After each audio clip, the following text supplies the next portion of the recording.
Aku pikir aku mengenal suamiku, tapi di balik senyum manisnya, ada rahasia yang meremukkan hatiku. Saat aku menjalani ibadah haji, aku menemukan pengkhianatan yang tak pernah terbayangkan. Bagaimana aku bisa melangkah maju ketika dunia yang kupuja runtuh di depan mataku? Inilah kisah nyata perjuangan seorang istri yang memilih berdiri tegak di tengah badai pengkhianatan suami. Pagi itu, langit tampak teduh, seolah turut mengiringi langkah Alia menuju perjalanan spiritualnya yang paling agung, ibadah haji. Udara Jakarta yang biasanya gerah terasa lebih sejuk, menyelimuti hati Alia yang campur aduk antara haru, bahagia, sekaligus gelisah. Di depan rumah sederhana yang dipenuhi tanaman hijau miliknya, Alia berdiri anggun dalam balutan gamis putih gading. Wajahnya bersih, bercahaya, dan penuh ketenangan. Namun, di balik sorot matanya yang teduh, tersimpan beratnya hati seorang ibu yang akan meninggalkan rumah dan anak-anaknya untuk sementara waktu. Suaminya, Raffi, berdiri di sampingnya. Lelaki itu mengenakan koko putih bersih dan peci hitam yang rapi. Tak banyak kata yang terucap dari bibirnya, namun tangannya tak lepas menggenggam jemari Alia dengan erat. Sebuah genggaman yang menyimpan banyak makna, doa, restu, sekaligus kerinduan yang akan segera datang. Alia, aku sudah siapkan semua yang kamu butuhkan di koper. Jangan khawatir soal rumah, anak-anak akan baik-baik saja bersamaku dan ibu, ucap Raffi, suaranya dalam dan penuh ketulusan.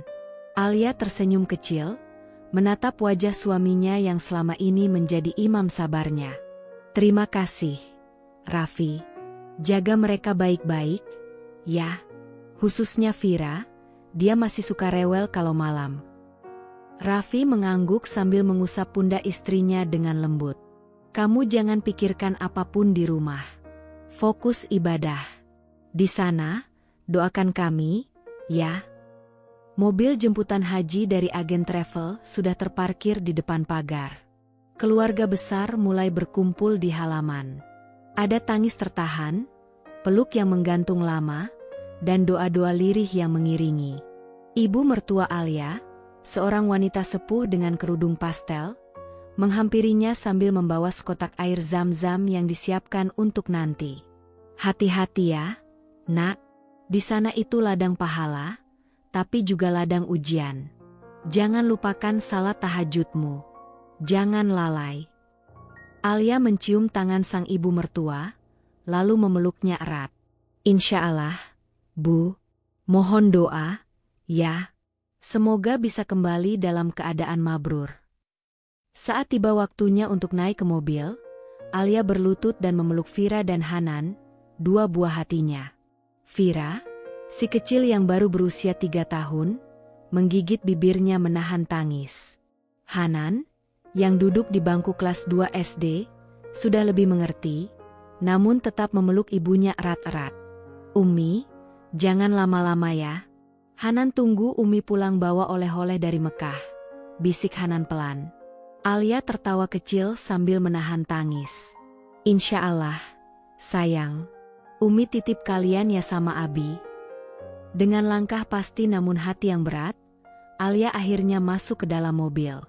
Dari balik jendela, ia melihat Raffi melambai pelan, matanya basah namun tetap tegar. Ia membalas lambaian itu dengan senyum penuh cinta. Mobil mulai melaju perlahan, membawa Alia menjauh dari rumah yang telah ia isi dengan cinta dan doa selama bertahun-tahun. Di dalam hati, ia menggenggam satu harapan. Semoga perjalanannya ke Tanah Suci menjadi penghapus dosa dan pembuka pintu rahmat bagi keluarganya. Ia menutup mata sejenak, menarik napas panjang, dan berbisik dalam hati. Ya Allah, terimalah aku sebagai tamumu. Jagalah keluargaku selama aku pergi. Beri aku kekuatan untuk menunaikan rukun MU dengan ikhlas dan khusyuk. Dan di kejauhan, Raffi berdiri mematung, menatap mobil yang semakin menjauh sambil berbisik lirih. Jagalah dia, ya Rab, dia adalah separuh jiwaku. Langit Madinah menyambut Alia dengan kelembutan yang tak bisa dijelaskan kata. Udara kering gurun justru terasa hangat di kulit, seolah mengelus wajahnya dengan penuh cinta. Di kota suci Nabi, Alia menginjakan kaki dengan rasa haru yang tak tertahan. Jantungnya berdetak cepat, bukan karena lelah perjalanan, tetapi karena rasa tak percaya. Akhirnya, ia benar-benar sampai di tempat yang selama ini hanya bisa ia lihat dari layar atau buku-buku doa. Masjid Nabawi berdiri megah di hadapannya, memancarkan ketenangan dan keagungan. Saat ia melangkah masuk untuk pertama kalinya, tubuh Alia gemetar. Air mata jatuh tanpa ia sadari. Seakan seluruh luka, harapan, dan doa yang selama ini ia simpan dalam diam, tumpah dalam sujud panjangnya. Di Raudah, tempat yang diakini sebagai taman surga, Alia menangis dalam diam. Ia berdoa dengan suara lirih, bibirnya bergetar memanggil nama Allah dan Rasul-Nya. Tapi di balik segala rasa syukur dan kehusyukan, ada satu keganjilan yang menusuk-nusuk hatinya, tentang Raffi, suaminya tercinta. Ia mencoba menepis perasaan itu, menegur dirinya sendiri karena terlalu membawa urusan dunia ke tempat suci. Namun, setiap selesai salat, saat telapak tangannya menengadah, pikirannya kembali pada Raffi. Ada sesuatu yang tak bisa ia jelaskan, rasa tak nyaman yang menempel seperti bayangan gelap di belakang doa-doanya. Ya Allah, jika ada sesuatu yang Kau ingin aku tahu, tunjukkanlah. Jika ada yang disembunyikan dariku, bukakanlah. Dan jika ini hanya bisikan setan, jauhkan aku dari prasangka buruk. Begitu doa Alia mengalir di tengah malam yang sunyi, di atas sajadah kecil di kamar hotelnya. Setiap malam ia menangis dalam tahajud, merintih dalam istighfar. Hatinya yang lembut dan penuh cinta merasa ada yang berubah dari Raffi sejak keberangkatannya. Bukan dari kata-kata, tapi dari getaran yang ia rasakan dalam doa. Sebelum berangkat, Raffi memang terlihat tenang. Ia mengantar Alia dengan senyum, dengan kata-kata manis dan dukungan penuh. Namun, justru itulah yang membuat Alia semakin bingung. Senyum itu terlalu rapi, terlalu diam. Di sela-sela ziarah dan ibadah, saat rombongan berhenti di Jabal Uhud, Alia berdiri lama menatap lembah tempat para syuhada beristirahat. Ia menunduk, membisikkan doa untuk para pejuang iman, lalu tiba-tiba perasaannya menghangat. Seolah seseorang memeluknya dari belakang, bukan secara fisik, tapi secara batin. Ia menengadah, menghapus air mata yang mengalir pelan. Ya Allah, jika hatiku mulai meraba kebenaran, tolong kuatkan aku. Setelah beberapa hari di Madinah, rombongan berpindah ke Mekah. Di sana, Alia kembali larut dalam ibadah. Setiap putaran tawaf, setiap langkah sa'i antara Bukit Syafa dan Marwah, ia niatkan sepenuh hati untuk mencari ridhanya. Namun tetap saja, di tiap akhir doa, nama Raffi muncul, bukan hanya sebagai sosok yang dirindukan, tetapi sebagai misteri yang tak kunjung ia pahami. Suatu malam, setelah menyelesaikan tawaf sunnah dan salat malam di pelataran Ka'bah, Alia duduk di bawah langit terbuka, memandangi Baitullah. Lampu-lampu menyala temaram, ribuan orang masih berlalu lalang, namun hatinya terasa sangat sunyi. Dari tas kecilnya, ia mengeluarkan buku doa yang telah lusuh oleh air mata. Di dalamnya, terselip secari kertas yang berisi tulisan tangan Raffi, surat kecil yang ia selipkan sebelum keberangkatan.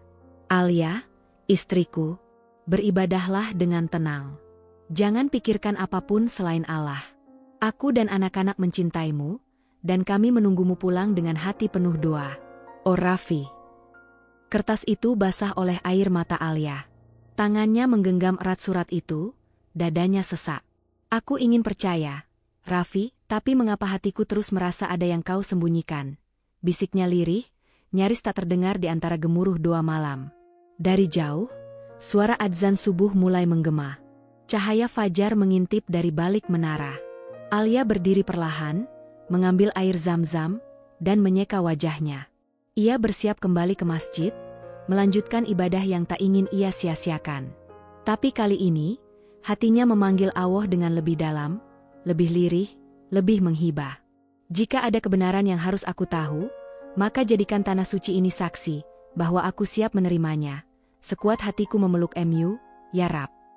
Malam itu di Mekah, angin gurun terasa lebih dingin dari biasanya. Di balik tembok kamar hotel yang sederhana namun nyaman, beberapa jamaah perempuan sedang berbincang santai setelah menunaikan salat Isya berjamaah. Di antara mereka, Alia duduk bersandar di pojok ruangan, mengenakan mukena putih yang belum sempat ia lipat. Wajahnya masih menyisakan sisa tangis dari sujud panjang sebelumnya.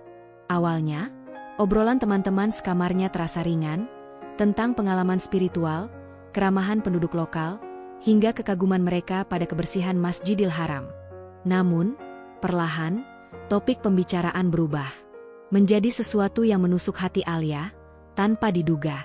"Teman sekamar saya tahun lalu," ujar Bu Marni, seorang ibu dari Solo yang murah senyum. Begitu pulang dari haji, suaminya sudah nikah lagi. Diam-diam. Padahal selama di sini, dia kirim kabar baik terus. Manis banget. Seorang wanita lain, Fatimah, menimpali dengan nada getir, ada juga suami yang tega, ninggalin istrinya yang lagi haji demi perempuan muda di Jakarta. Alasannya, jodoh dari Allah. Padahal yang dia kejar bukan jodoh, tapi yang masih kencang dan mulus. Tawa kecil terdengar dari sudut kamar, tapi Alia tak ikut tersenyum. Hatinya lah yang tertawa getir, tawa yang penuh kegelisahan. Setiap kata yang terlontar dari teman-temannya seperti menyiramkan minyak ke bara curiga yang telah lama menyala dalam dirinya. Ia menarik napas panjang, memeluk lututnya dalam diam. Apakah mungkin Raffi juga seperti itu? Ia menggeleng cepat, mencoba menepis pikiran buruk yang merambat seperti kabut gelap. Tidak, batinnya membantah. Raffi bukan seperti itu. Dia bukan laki-laki yang akan mengkhianati sumpahnya. Tapi malam semakin larut, dan ketenangan yang seharusnya hadir setelah salat malam, justru digantikan oleh detak jantung yang tak beraturan. Ia mencoba tidur, memejamkan mata, namun justru kilasan wajah Raffi terus melayang-layang, wajah yang dulu ia cintai penuh, kini mulai terasa asing dalam kenangannya sendiri. Pukul 2 dini hari, ponsel Alia yang disetel dalam mode senyap bergetar pelan. Dengan mata berat dan tangan gemetar, ia meraihnya. Dari Lina, sepupu. Pesan masuk, 3. Alia membuka pesan pertama. "Mbak, maaf. Aku lama mikir, harus kasih tahu ini atau tidak." Dahi Alia berkerut. Ia membaca pesan kedua. "Tapi aku nggak tega diam. Aku baru lihat ini dari teman yang kerja di bandara. Tadi pagi dia kirim, dan aku kaget." Dan saat ia membuka pesan ketiga, matanya membelalak, napas tercekat. Foto pertama, Raffi, suaminya, tampak berdiri di area kedatangan Bandara Soekarno-Hatta. Lengkap dengan kemeja biru langit yang masih dikenalnya, baju kesayangannya. Foto kedua, Raffi berjalan berdampingan dengan seorang perempuan muda berkerudung krem. Mereka tampak terlalu dekat, terlalu akrab. Si wanita tersenyum, tangan kirinya memegang lengan Raffi seperti sudah terbiasa. Alia mematung. Seluruh tubuhnya seperti kehilangan kekuatan. Dunia terasa runtuh dalam senyap. Nafasnya tertahan di tenggorokan, dan matanya mulai basah. Ia menatap layar ponsel berulang-ulang, berharap ia salah lihat. Berharap wajah dalam foto itu bukan Raffi, bukan suaminya. Namun hatinya tahu. Ia mengenal wajah itu, gerak tubuh itu, cara Raffi berdiri, tersenyum, bahkan cara ia menghindar dari kamera. Semua itu terlalu dikenalnya. Dan yang paling menghancurkan hati Alia, bukan hanya keberadaan wanita itu, tapi kapan foto itu diambil. Raffi seharusnya sedang bersama anak-anak di rumah. Bukan di bandara. Bukan bersama wanita lain. Tangisnya pecah. Tanpa suara, tanpa jeritan, hanya air mata yang jatuh deras, membasahi mukena yang masih melekat di tubuhnya. Ia memalingkan wajah dari arah teman-teman sekamarnya, lalu berdiri pelan dan berjalan keluar kamar. Ia butuh udara. Ia butuh ruang untuk menahan gelombang luka yang tiba-tiba datang menggulung tanpa ampun. Ia berdiri di lorong hotel yang sepi, bersandar pada dinding marmer dingin sambil memejamkan mata. Di antara isak tertahan, ia berbisik dalam hati. "Ya Allah, benarkah ini kenyataan? Apakah selama ini aku terlalu percaya? Apakah ini ujian MU atau peringatan MU? Beri aku petunjuk, beri aku kekuatan." Layar ponselnya menyala lagi. Lina mengirim pesan tambahan. Mbak, aku nggak tahu siapa perempuan itu. Tapi mereka kelihatan seperti baru balik dari luar kota. Ada yang bilang mereka dari Bali. Membaca itu, Alia menunduk dalam-dalam. Telapak tangannya mengepal. Suara adzan subuh mulai terdengar dari kejauhan, menggema dari arah Masjidil Haram. Tapi pagi ini, suara itu tak lagi menenangkan. Yang terdengar hanya gema dari hatinya sendiri. Patah, rapuh, dan mulai berubah. Mata Alia masih basah. Tapi kali ini, bukan hanya oleh luka. Ada sesuatu yang tumbuh dari dalam. Sebuah keberanian. Sebuah ketegasan. Ia mengecup ponsel itu perlahan, seolah mengakhiri harapan yang selama ini ia dekap terlalu erat. Kalau ini yang kau ingin aku tahu, maka aku sudah siap. Bimbing aku untuk kuat bukan lagi hanya sebagai istri, tapi sebagai wanita yang tahu siapa dirinya. Pagi itu, Alia duduk sendiri di pojok restoran hotel, dengan secangkir teh hangat yang hampir tak tersentuh. Matanya sembab, kantuk tak datang sepanjang malam. Ia baru saja kembali dari Masjidil Haram, setelah menumpahkan segala gundah dalam sujud panjang. Namun, bukan ketenangan yang ia dapat, melainkan sebuah keyakinan baru. Ia harus mencari kebenaran, walau itu akan menyakitkan. Dengan jari gemetar, Alia membuka layar ponselnya dan mulai mengetik pesan panjang kepada Lina. Lin, tolong bantu aku. Aku butuh tahu lebih banyak tentang perempuan itu. Siapa dia, kemana saja mereka pergi, dan apakah benar yang kulihat semalam. Aku tahu aku sedang di tanah suci, tapi Allah telah memberiku rasa ini, dan sekarang fakta. Aku harus tahu semuanya, agar aku tidak dibutakan oleh rasa percaya yang salah. Tak butuh waktu lama. Lina membalas cepat. Mbak, aku juga kepikiran terus. Setelah foto di bandara itu, aku mulai cari info soal si perempuan. Namanya Nina. Kayaknya kamu pernah dengar deh, dia itu rekan kerja Mas Raffi yang dulu pernah digosipin sama anak-anak kantor. Jantung Alia berdegup kencang. Nama itu bukan nama asing. Ia mengingatnya dengan jelas. Nina, perempuan muda yang dulu sering disebut-sebut oleh teman-teman kerja Raffi. Cantik, energik, dan cukup ramah untuk membuat Alia tak nyaman. Tapi Raffi selalu meyakinkan bahwa hubungan mereka hanya sebatas rekan kerja. Dia sudah resign, kan? Sudah pindah keluar kota? Batin Alia mencoba bernalar, walau kenyataan mulai menampar. Tak lama kemudian, pesan lain masuk dari Lina. Kali ini dengan serangkaian tangkapan layar. Nina ini pinter nyembunyiin jejak. Mbak, Instagramnya sekarang tertutup, dan postingannya hanya muncul untuk orang-orang tertentu. Tapi aku punya akun alter, dan ternyata dia masih aktif.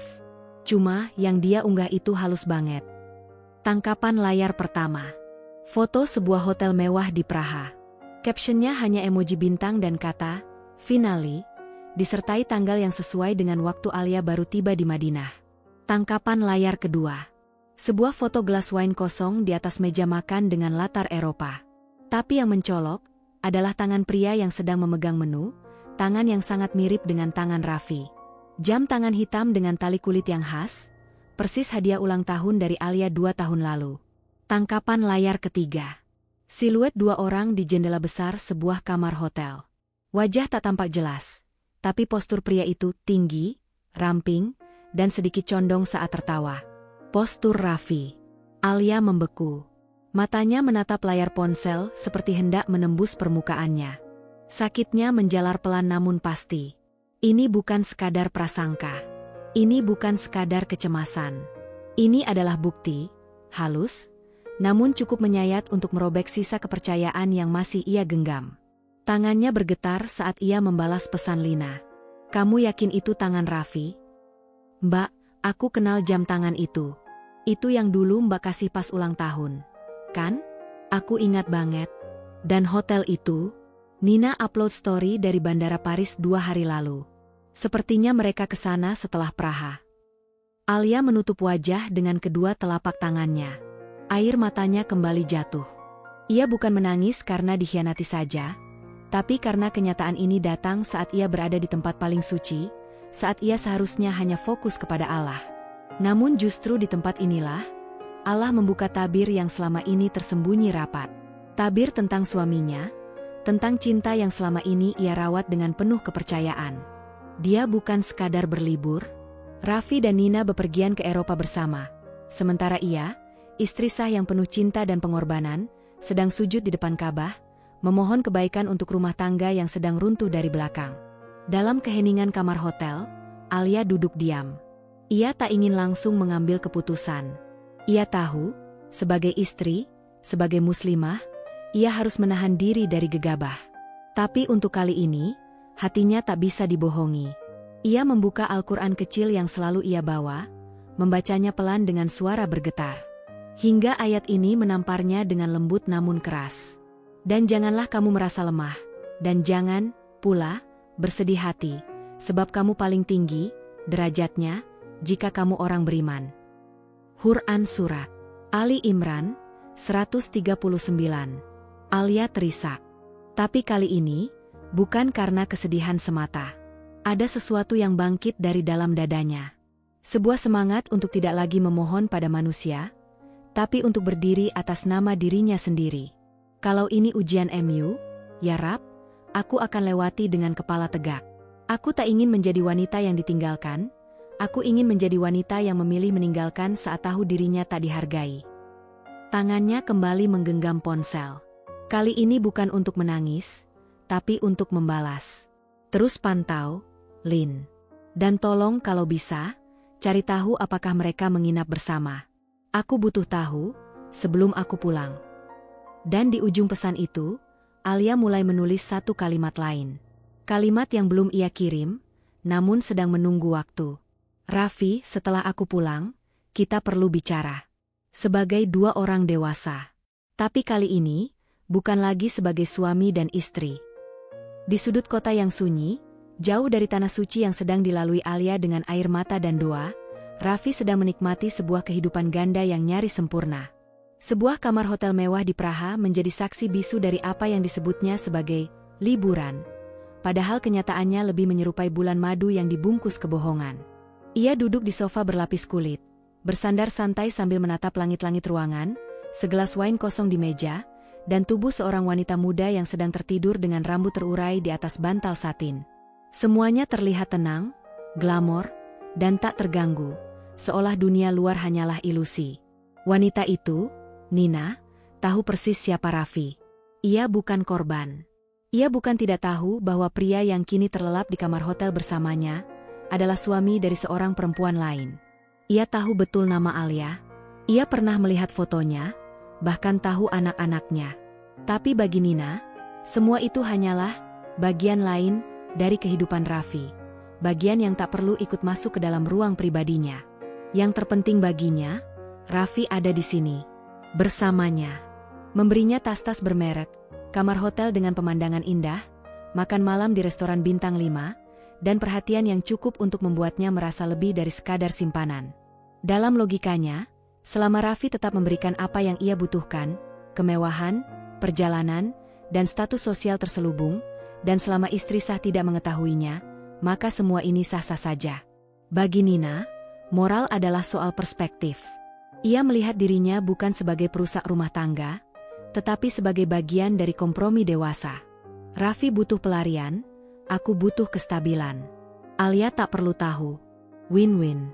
Begitu cara berpikirnya. Raffi pun tampaknya telah kehilangan sebagian besar nalar dan nuraninya. Ia bukan lagi suami yang dulu bersimpu di pelaminan, sambil bersumpah di hadapan keluarga dan Tuhan. Ia telah menjadi lelaki yang terbiasa hidup di dua dunia. Satu yang suci, penuh citra dan reputasi, dan satu lagi yang gelap, terbungkus tawa, pelukan, dan kebohongan yang ditata rapi. Dalam perjalanannya bersama Nina, mereka telah mengunjungi kota demi kota, Praha, Berlin, dan kini mereka bersiap menuju Paris. Semua dibayar oleh kartu kredit bisnis yang Raffi kendalikan dengan lihai. Ia tahu cara menutupi jejak, mengubah nama pemesanan hotel, menyembunyikan itinerari, mengatur foto-foto agar tak pernah tampil bersamanya dalam satu frame. Namun, seberapa rapat pun kebohongan dijahit, benang-benangnya tetap memiliki celah. Raffi tidak tahu bahwa dunia digital menyisakan jejak. Pantulan kaca, potongan bayangan, detail kecil yang tampak sepele tapi bisa menjadi bukti tak terbantahkan.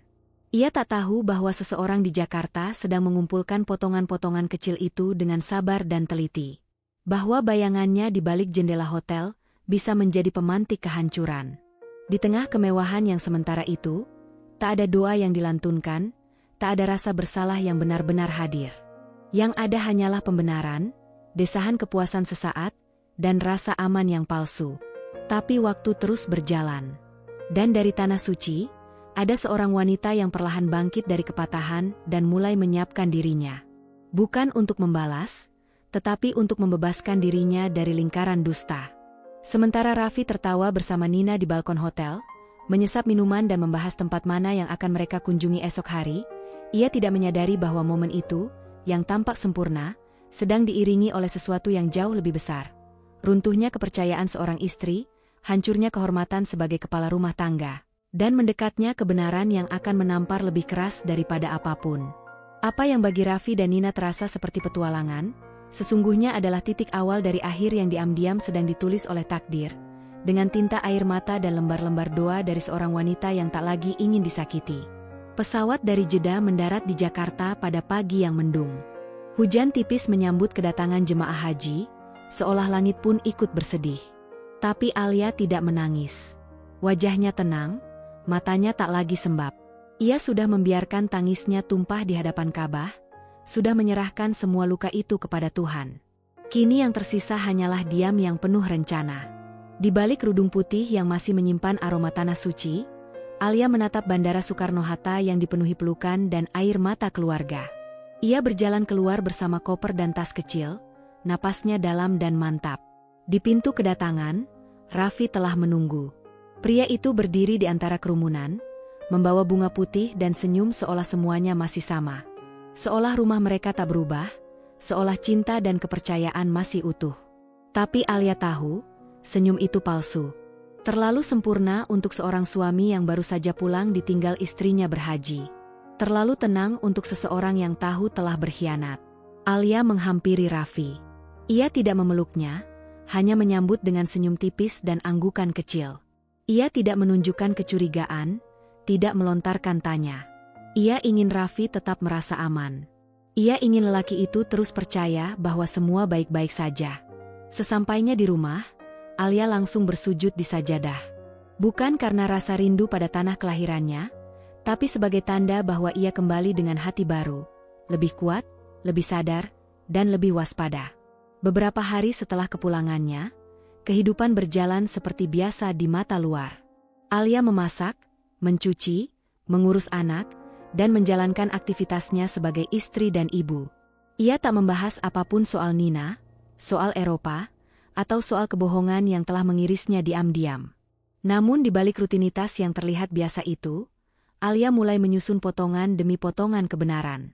Ia menghubungi Lina secara berkala, menerima setiap data yang dikumpulkan, screenshot email booking hotel, slip pembayaran restoran mahal, dan unggahan tersembunyi Nina yang Lina simpan sebelum dihapus. Alia juga diam-diam membuka rekening bersama yang selama ini dikelola Raffi. Ia mulai menelusuri transaksi kartu kredit, menandai pengeluaran tak wajar di luar negeri, hotel bintang 5 yang bukan untuk keperluan bisnis, pembelian barang mewah di butik Paris, bahkan tagihan makan malam untuk 2 orang yang dilakukan saat Alia sedang beribadah di Madinah. Semua ia cetak. Dimasukkan ke dalam folder krem yang ia sembunyikan di rak buku, di balik lemari kecil yang tak pernah disentuh Raffi. Setiap malam, saat rumah sunyi dan hanya suara kipas angin yang berputar, Alia duduk sendirian di ruang tamu. Ia memandangi semua bukti itu satu persatu. Tangannya tidak lagi gemetar. Ia tidak lagi menangis. Hanya ada tatapan dingin seorang perempuan yang sedang membangun keberaniannya sedikit demi sedikit. Ia mulai menyusun kronologi, dari hari keberangkatannya ke Tanah Suci, hingga hari pertama Nina mengunggah jejak di Eropa. Semuanya mengalir rapi, logis, dan meyakinkan. Tidak ada celah untuk pembelaan. Alia tahu, ini bukan hanya tentang perselingkuhan. Ini tentang penghinaan terhadap kepercayaan. Tentang luka yang tidak hanya menyayat dirinya, tapi juga rumah yang selama ini ia jaga dengan sepenuh hati. Di depan Raffi, Alia tetap tampil seperti istri yang baru pulang dari ibadah suci. Ia tidak meninggikan suara, tidak mengusik. Ia tetap melayani makan malam, tetap mencium tangan suaminya setiap pagi. Tapi tatapannya berubah. Tak lagi teduh, tapi tegas dan tajam. Raffi tak curiga. Ia mengira badai telah berlalu. Ia mengira Alia tidak tahu apa-apa. Ia mengira semua akan kembali seperti semula. Namun yang tidak ia tahu, diam Alia bukan pertanda memaafkan, melainkan sedang menunggu waktu yang tepat untuk meletakkan semua kebenaran di meja, tanpa emosi, tanpa air mata, tanpa teriakan. Hanya kebenaran. Telanjang dan dingin. Dan pada saat itu tiba, Raffi akan menyadari, perempuan yang pulang dari haji bukanlah istri yang sama dengan yang ia tinggalkan. Yang kembali adalah perempuan baru. Yang hancur telah ia kubur di tanah suci. Yang sekarang hanya ingin satu hal, harga diri. Pagi itu langit cerah. Rumah besar keluarga Raffi ramai oleh suara tawa, aroma masakan khas Idul Adha, dan ucapan selamat datang dari sanak saudara yang datang dari berbagai penjuru.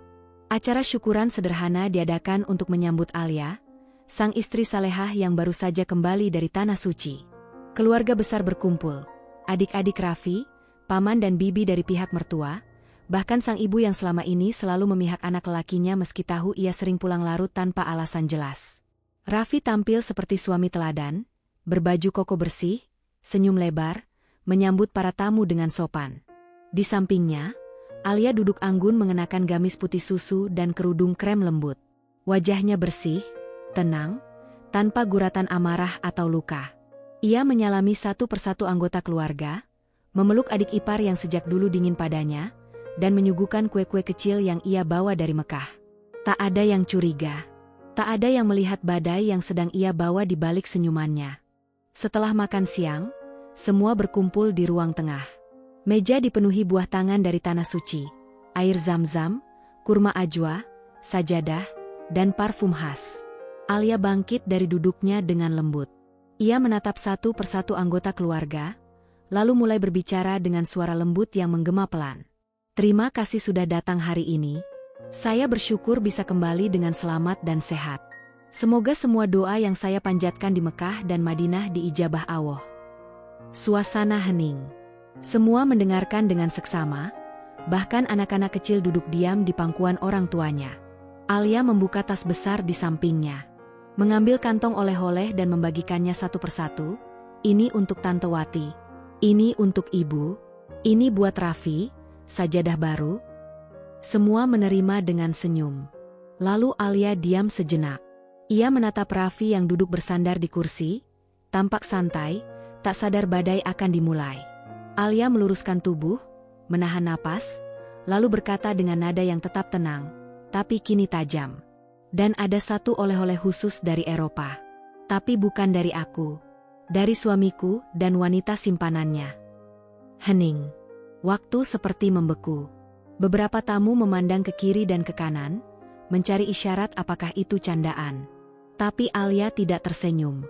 Matanya lurus ke arah Raffi, yang kini mulai bergerak gelisah di kursinya. Ibu mertua meletakkan cangkir teh yang tadi hampir diteguk.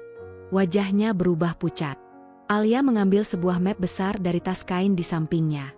Membukanya perlahan, seperti seorang pengacara yang hendak membacakan fakta persidangan. Ia keluarkan satu persatu. Tiket pesawat ke Praha atas nama Raffi, resi pemesanan hotel bintang 5, slip transaksi makan malam mewah, dan yang paling mengagetkan, foto tangan Raffi yang memegang menu restoran di Eropa, di samping tangan seorang perempuan muda dengan gelang emas mencolok. Kemudian disusul foto lainnya. Pantulan Raffi di kaca hotel, foto tempat tidur hotel ganda yang hanya terpakai satu sisi, dan tangkapan layar dari Instagram wanita bernama Nina, lengkap dengan geotek Paris, caption ambigu, dan emoji hati yang menyeratkan semuanya. Tak ada yang berbicara. Raffi kaku, wajahnya pucat.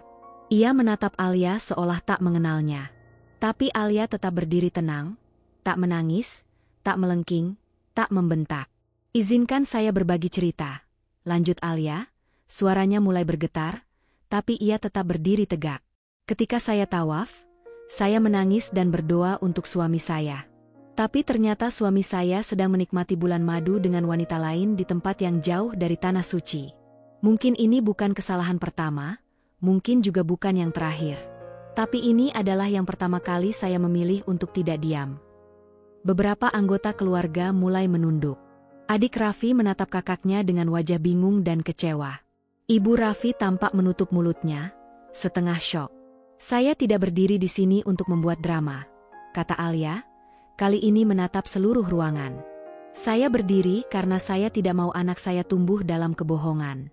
Saya berdiri karena saya menghargai diri saya sendiri." Lalu ia menutup map bukti, meletakkannya di atas meja tamu. "Jadi, kalau ada yang bertanya kenapa saya tidak mengamuk atau mengusir suami saya hari ini, jawabannya sederhana. Karena saya tahu harga diri saya tidak ditentukan oleh suara saya, tapi oleh sikap saya. Dan hari ini, saya hanya ingin semua tahu kebenaran. Setelah ini, keputusan saya tidak akan berubah. Rumah ini tak akan saya tinggalkan. Tapi yang mengkhianati, silakan berpikir ulang, siapa yang harus pergi." Alia kembali duduk, masih tenang, menyesap air putih yang kini terasa dingin sekali. Sementara itu, suasana ruang tamu yang tadi hangat berubah menjadi medan sunyi yang membekukan. Raffi tak bersuara. Tak ada yang bisa ia katakan. Karena segalanya sudah telanjang di depan keluarga yang selama ini membelanya mati-matian. Dan di tengah ketegangan itu, hanya satu hal yang pasti. Tidak ada yang bisa meremehkan perempuan yang tahu harga dirinya. Raffi terdiam. Keringat dingin mulai membasahi pelipisnya, meskipun pendingin ruangan menyala cukup dingin. Mata semua orang tertuju padanya. Tatapan mereka bukan lagi kagum seperti dulu, tapi tajam, menyayat, menghakimi. Ia ingin bicara, ingin membela diri, tapi lidahnya keluh. Kata-kata seolah terhisap oleh atmosfer kebenaran yang telanjur dipaparkan Alia di hadapan keluarga besar. Sunyi menggantung lama, hingga pecah oleh suara gemetar namun penuh pembelaan dari seorang perempuan yang sejak awal selalu berdiri di sisinya. "Alia, jangan membuat suasana jadi keruh. Pasti ada penjelasan. Raffi itu anak baik, mungkin hanya salah paham," kata Ibu Raffi dengan suara bergetar, berusaha menahan malu dan membela putra kebanggaannya. Nadanya setengah memohon, setengah menekan. Namun sebelum kalimat itu selesai, Alia menoleh perlahan. Tatapannya dingin, menusuk, tak lagi teduh seperti perempuan penyabar yang selama ini mereka kenal. "Saat aku sujud di hadapan Ka'bah," ujar Alia pelan, namun tegas, "dia tidur di pelukan wanita lain." Kalimat itu meluncur seperti sembilu, membelah udara yang telah padat oleh ketegangan. Beberapa kerabat tercekat. Anak-anak diam seketika. Raffi menunduk, matanya nyaris tak berkedip. Mulutnya sedikit terbuka, tapi tak ada suara keluar. Suasana mendadak berubah dari kaget menjadi panas. Ayah Alia, yang sejak tadi duduk tenang di sudut ruangan, tiba-tiba bangkit. Pria parubaya itu selama ini dikenal kalem dan sabar. Namun siang itu, kemarahan di wajahnya tak bisa disembunyikan lagi. Ia berjalan pelan namun pasti ke arah Raffi. Tanpa banyak bicara, tangan tuanya yang kekar terangkat, dan plak. Tamparan keras mendarat di pipi Raffi, membuat kepala lelaki itu menoleh ke samping. Suara tamparan bergema di seluruh ruang tamu, seolah membungkam semua napas. "Begitu caramu membalas anakku?" Suara sang ayah gemetar menahan amarah. "Saat dia sedang mendoakanmu di tanah suci, kau menginjak kehormatannya." Raffi terdiam, menunduk lebih dalam. Pipinya memerah. Tangannya mengepal di pangkuan, tapi ia tidak berani membalas pandangan siapapun. Bukan karena takut pada ayah Alia, melainkan karena tahu, tak ada satupun kalimat yang bisa membenarkan perbuatannya. Lalu mertuanya, ayah Raffi, yang selama ini selalu keras, ikut bicara. Tapi bukan untuk membela anaknya. "Kamu bikin malu keluarga," katanya pelan tapi tajam, berdiri di dekat istrinya yang kini mulai menangis tertunduk. "Bukan hanya istrimu yang kau hianati, tapi nama baik kami juga." Raffi tersentak. Ia menoleh pada ayahnya, seolah tak percaya pria yang dulu selalu membelanya kini ikut berbalik arah. Tapi tatapan ayahnya tak membuka ruang untuk simpati. Hanya dingin, kecewa, dan penolakan yang tertahan.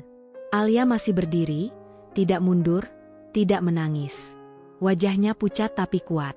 Jari-jarinya menggenggam map berisi bukti, masih terbuka di pangkuan meja. Di dalamnya, bukan hanya kebohongan Raffi yang tersembunyi, tapi juga kebangkitan seorang istri yang selama ini diam. "Selama ini aku diam bukan karena bodoh. Aku diam karena aku percaya padanya, pada kalian, pada keluarga ini. Tapi rupanya, kepercayaan itu tidak cukup. Bahkan sujudku di tempat paling suci pun, tidak bisa menghentikannya dari melakukan dosa paling keji, kata Alia, suaranya semakin tegas, meski nadanya tetap terjaga.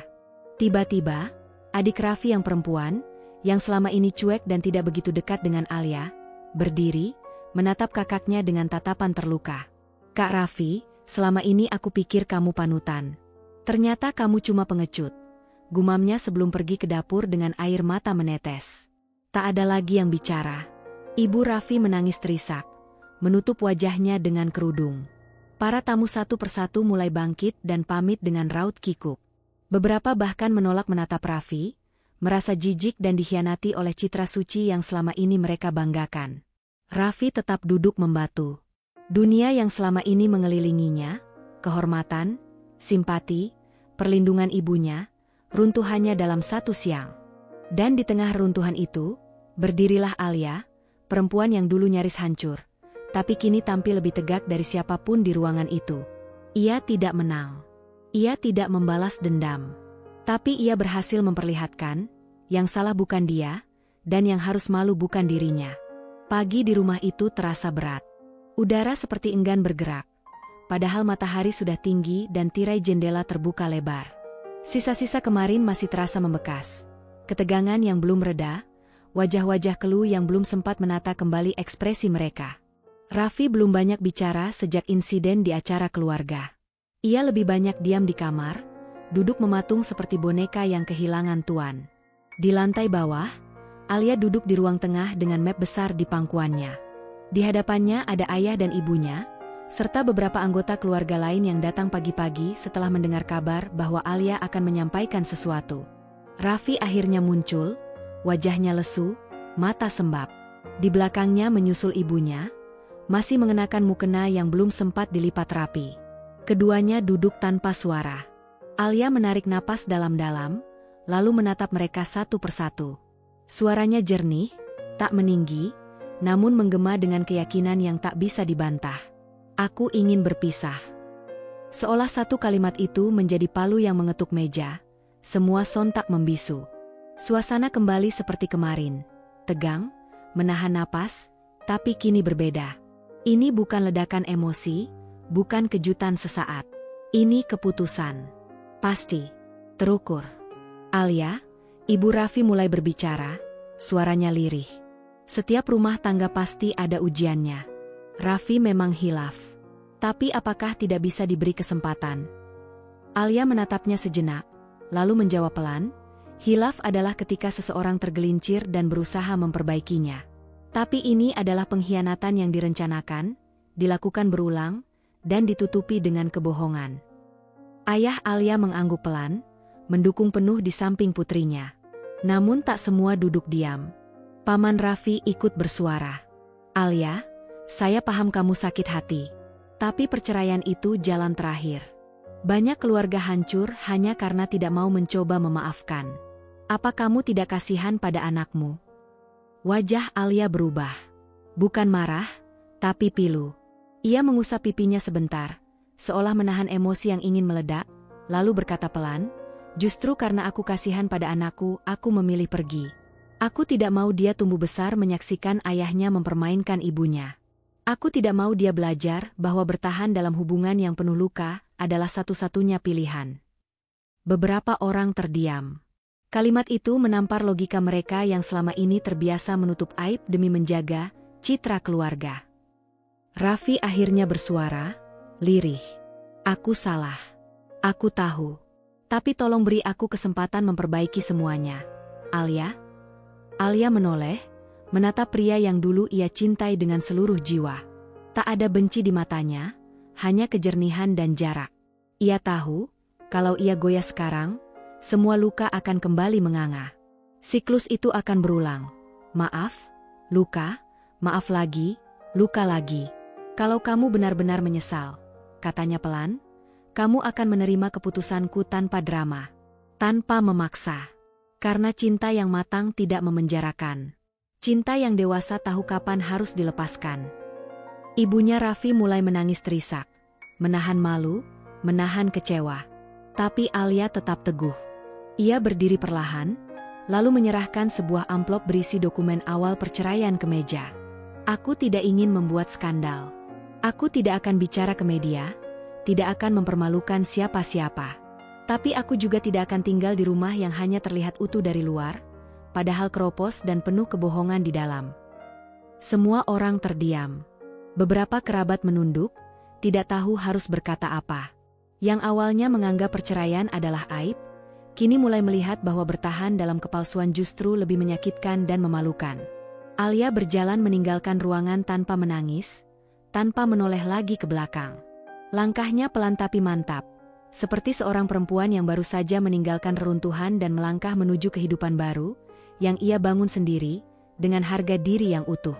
Hari itu, rumah itu tidak lagi menjadi rumah baginya. Tapi dunia luar? Dunia luar kini bukan lagi tempat yang menakutkan. Dunia luar adalah ruang luas di mana ia bisa menjadi utuh, tanpa harus pura-pura bahagia di sisi pria yang tak layak dipanggil suami. Pagi itu, matahari baru saja menyinari kota dengan hangat, namun udara di dalam rumah mertua terasa berat, dipenuhi oleh kesunyian yang mencekam. Alia berdiri di depan pintu kamar, mengenakan gamis panjang berwarna pastel lembut, kerudungnya rapi menutupi rambut yang sedikit kusut akibat malam tanpa tidur.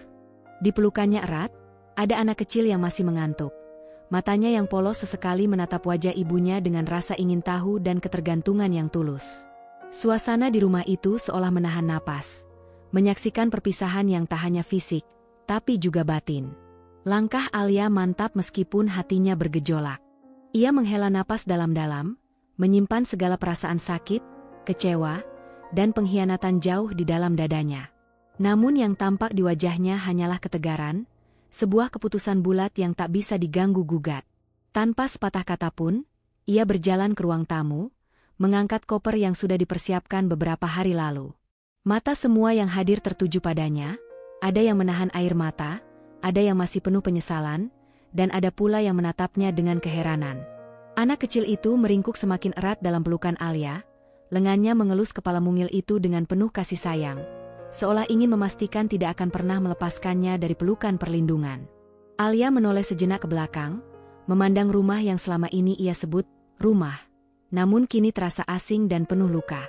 Suara hatinya bergema dalam diam. Aku pergi bukan karena lemah. Aku pergi karena aku sadar, suami seharusnya menjaga, bukan menghancurkan saat istri sedang mendoakan. Kata-kata itu mengalir begitu saja dari relung hatinya, menjadi penegasan sekaligus pembebasan. Ia membuka pintu, melangkah keluar dengan kepala tegak. Angin pagi yang semula terasa dingin kini seperti membawa kekuatan baru, mengangkat beban yang selama ini ia pikul sendiri. Di luar sana, jalan hidup menanti. Jalan yang mungkin tak mudah, penuh liku dan tantangan. Namun Alia yakin, di sana ada harapan baru, ada kesempatan untuk membangun kembali dirinya yang utuh dan bahagia. Dan yang terpenting, di sana ia dan anaknya akan hidup dengan kejujuran, tanpa perlu menyembunyikan luka di balik senyum palsu. Langkah Alia tidak lagi ragu. Ia berjalan menuju kehidupan baru, meninggalkan reruntuhan yang tak pantas untuk dipertahankan. Raffi duduk sendirian di ruang tamu yang kini terasa begitu sunyi dan dingin. Rumah yang selama ini menjadi istananya kini berubah menjadi penjara tak berjiwa. Kursi empuk yang dulu ia duduki dengan percaya diri, kini terasa seperti batu dingin yang menekan dada. Kepala menunduk, tangan gemetar memegang ponsel yang berisi pesan-pesan dari keluarga dan sahabat yang menghindar. Satu demi satu, pesan itu berlalu tanpa balasan, seperti menggambarkan betapa dirinya semakin terasing. Ia mencoba mengingat saat-saat dulu, saat keluarga besar berkumpul dengan penuh tawa, saat Alia tersenyum penuh cinta di sisinya.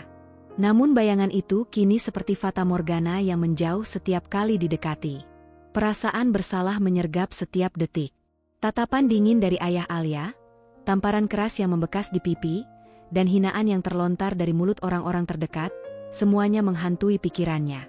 Ia tahu, bukan hanya harga dirinya yang runtuh, tapi juga masa depan yang telah ia bangun dengan pura-pura. Reputasi yang dulu dijaga dengan susah payah kini hancur berantakan. Malam-malam panjang penuh gelisah mulai menguasai hidupnya. Suara hati yang dulu dibungkam oleh kesombongan kini memaksa keluar dengan keras. Penyesalan yang dalam, ketakutan akan masa depan yang suram, dan kesendirian yang mencekam. Teman-teman yang dulu dekat mulai menjauh, menghindari kontak. Bisnis yang pernah ia bangun juga mulai mengalami masalah. Karena tanpa dukungan keluarga dan dengan citra yang rusak, kepercayaan pun ikut pudar. Raffi merasakan bagaimana semua yang ia anggap pondasi hidupnya runtuh tanpa sisa. Ia mencoba meraih kembali apa yang hilang, tapi tangan kosong yang menggenggam hanya semakin menambah beban di hatinya. Ia benar-benar hancur. Hari-hari Raffi berubah menjadi malam yang tak berujung. Setiap detik berlalu baginya seperti beban yang semakin berat, menekan dada dan menguras energi. Ia tidak lagi punya semangat untuk bangun pagi, tidak ada gairah untuk menghadapi dunia yang kini terasa begitu asing dan menolak kehadirannya. Ia mengurung diri di kamar, menutup tirai agar dunia luar tidak menyakitinya lagi. Telepon yang dulu berdering riuh kini senyap, hanya sesekali nada panggilan masuk yang berakhir tanpa jawaban. Pesan-pesan dari teman lama yang ingin menengoknya dibaca tanpa dibalas. Raffi terlalu lelah untuk berpura-pura. Setiap malam, kenangan tentang Alia dan anak mereka menghantui. Bayangan Alia yang kuat dan tegar, yang meninggalkannya dengan kepala tegak, membuatnya merasa semakin kecil dan tak berdaya. Ia terus memutar ulang kesalahannya dalam benak, menyesali setiap kebohongan dan pengkhianatan yang telah dibuatnya. Raffi bahkan mulai meragukan dirinya sendiri, apakah dirinya masih layak mendapatkan kesempatan kedua? Apakah ada orang yang benar-benar peduli padanya? Keraguan itu menjalar menjadi depresi yang dalam. Ia sering terbangun dengan tubuh basah oleh keringat dingin, napas tersengal, dan dada sesak. Malam yang gelap menjadi saksi bisu betapa jiwanya hancur berkeping-keping. Tak ada lagi kekuatan untuk melawan, tak ada lagi harapan untuk bangkit. Bisnisnya mulai terguncang. Rekan-rekan bisnis menjauh, investor menarik diri. Nama Raffi yang dulu bersinar kini menjadi bahan bisik-bisik dan cibiran. Tanpa dukungan keluarga, tanpa cinta Alia, dunia yang selama ini dia bangun satu demi satu runtuh. Di tengah kehancuran itu, Raffi hanya bisa menunduk, tenggelam dalam kesedihan yang semakin dalam. Ia tahu, jalan keluar bukanlah di sini. Tapi dia juga tak punya kekuatan untuk mencari cahaya di ujung terowongan yang gelap ini. Dalam kesunyian kamarnya yang penuh bayang-bayang, Raffi menjadi cermin dari seorang pria yang kehilangan segalanya, cinta, harga diri, dan masa depan. Waktu terus bergulir, tanpa menunggu siapapun untuk siap atau rela. Alia, dengan hati yang kini lebih ringan dan jiwa yang semakin kuat, menatap masa depan yang terbuka lebar di hadapannya. Ia dan anaknya telah menemukan ruang baru untuk tumbuh, tanpa bayang-bayang pengkhianatan, tanpa jeratan dusta. Dalam kesunyian dan kedamaian yang dulu terasa mustahil, Alia belajar mencintai kembali diri sendiri. Ia membangun hidup baru dari serpihan-serpihan masa lalu yang hancur, dengan tekad yang lebih kuat dari sebelumnya. Setiap langkahnya kini membawa harapan dan inspirasi, bukan lagi luka yang membekas. Sementara itu, Raffi terperangkap dalam labirin kesendiriannya sendiri. Kehilangan yang ia alami menjadi cermin pahit yang memaksa dirinya menilai ulang segala yang pernah ia miliki dan sia-siakan. Namun, dalam kehancuran itu, ada pelajaran yang perlahan menembus gelapnya jiwa, bahwa perubahan sejati harus dimulai dari dalam. Kisah mereka berakhir bukan dengan kemarahan, bukan dengan dendam, tapi dengan sebuah pemahaman, bahwa cinta sejati bukan sekadar kata, tapi tindakan. Bahwa keberanian untuk melepaskan bukan berarti kalah, melainkan sebuah langkah pertama menuju kehidupan yang lebih baik. Di balik awan gelap yang pernah menyelimuti, kini muncul sinar mentari baru.